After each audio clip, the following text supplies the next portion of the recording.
Okay, so you think you're doing everything right for your retirement. You're investing every year in a diverse portfolio for your IRA, but you could still lose $1 million before you retire.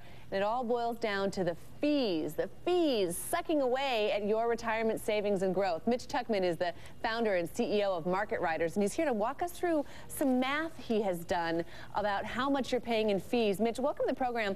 I want to start first with this portfolio you put together. This is for a person who's 35 years old, $4,000 a year annual contributions. Right. You're assuming a 7.5% annual return. Right. By the age 76, wow, if you have a, walk me through what you see here. If you have a mutual fund portfolio, you've got a little bit more than $2 million. Right. An ETF portfolio, you would have had $3 million. So returns lost to fees, more than $1 million. Why, how? Why is this happening? So what people don't understand is that when you buy a mutual fund portfolio, and by the way, the portfolio that we used is all Morningstar, 4-star rated mutual funds. The average fees on this portfolio is about 1.39%. And there's all kinds of hidden fees, but that's all loaded up. And when you look at these fees and you compound the amount of these fees over a long period of time, they literally create such a handicap on your portfolio that you lose a tremendous amount of money. And people don't really understand this. They think, oh, what's the big deal, 1% on a mutual fund? Well, when the markets are returning, and in our example, 7.5% with bonds and stocks, that little 1.39% is a very big part of 7.5%, and that's just what happens. You ran it again also with a mutual fund portfolio and an advisor, and found that what you say the losses are even worse. You got by the age of 76, age 35, you start investing $4,000 a year into your IRA, a 7.5% return. In the end, if you use mutual fund portfolio and an advisor, $1.4 million.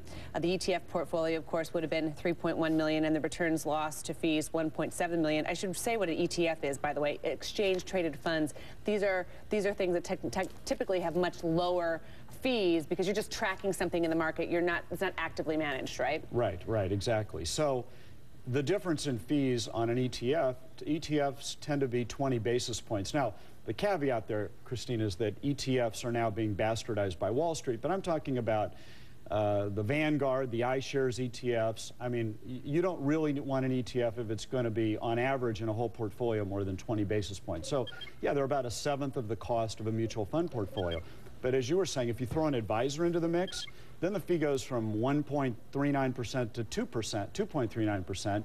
And that puts a further drag on the compounding of the portfolio, and it's just devastating. And let's bring in Ali, because I know, Ali, you've looked and studied this before about fees, and sometimes you think it's a little overrated, right? Right, I'll tell you a couple of things. I generally agree with what Mitch is saying. I generally think ETFs are a fantastic tool for more people, but ETFs are a general thing. They're becoming much more specific. There are many that are highly specific, but at some point, Mitch, first of all, not everybody is going to pay 1.9% for an advisor, but let's just take that at face value. The reality is there are some mutual funds and some mutual fund advisors who are real people who have to travel around the world and really know whether this Czech pharmaceutical is better than that one, or this Chinese banana farm is better than that one. And if they are going to make me more money than a computer-generated, exchange-traded fund is going to make me, why do I care if I'm paying for that privilege? If I'm paying for fees and an advisor, but I'm actually beating the market every year, that's nothing wrong with that. No, you're right. But, Ali, the operative phrase you just said, beating the market every year. And most people I know have a time horizon on retirement of, they're looking out.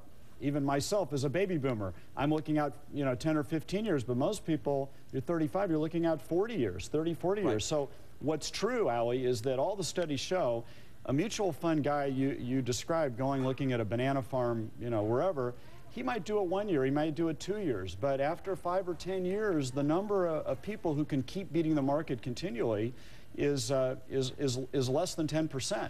I think a cool takeaway for everyone here on this too is that you probably don't know what you're paying in fees. It might be a real good time to go check right now. Yes, absolutely. If that's the benefit that comes out of this, we'll be ahead. If everybody can just check what they're paying and at least make an informed decision about it. That's absolutely right. All right, Mitch Tuchman, MarketRiders, thank you so much for stopping by. I really appreciate it. Yeah, thanks, Christine. Thanks, Ali. Appreciate it. Hi, Mitch. All right, after all this talk about retirement